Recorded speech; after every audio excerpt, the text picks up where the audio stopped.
Good,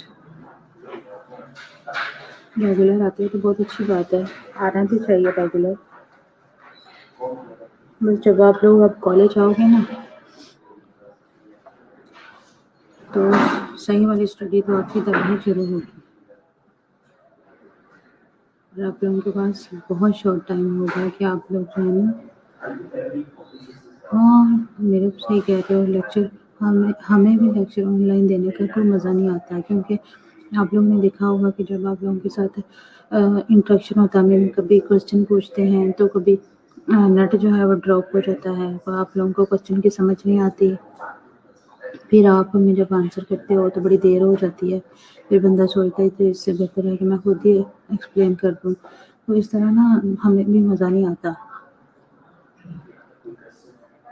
मैं जैसे सोचती हूँ कि जिस तरह मैंने आप लोगों को जो है वो पिक्चर्स के ऊपर लाइक पढ़ाने की कोशिश की, अगर यही मैं बोर्ड के ऊपर आप लोगों को बना के सारा समझाया होता तो इसमें 100% श्योरिटी थी कि कभी ज़िंदगी में आपको कार्डियक यूनिट को कभी अगेन टच करने की ज़रूरत नहीं पड़नी थी।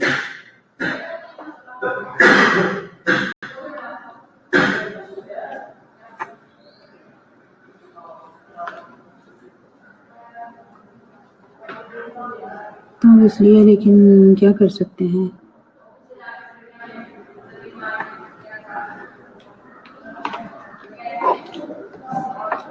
कोई बात नहीं, इंशाल्लाह आप लोग हार्टलेस नहीं हो, इंशाल्लाह गॉड विल हेल्प अस।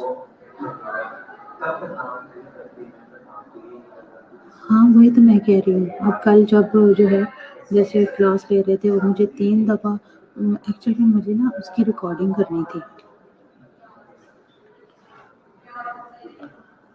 तो मुझे जो है वो ये श्योर करना था कि मैं किसी और के साथ लेक्चर नहीं ले रही, इस वजह से मजबूरन जो है ना मुझे आप लोगों के साथ इंटरेक्शन इस तरीके से करना पड़ा कि आप लोग भी स्टाफ हैं, क्योंकि अभी जो है ना ये रिसर्च टॉपिक्स हैं और ये बुकलेट्स जो है ना अभी तक वो हुई नहीं है, क्या कहते हैं रिसर्च जो कर देते हैं ना जब,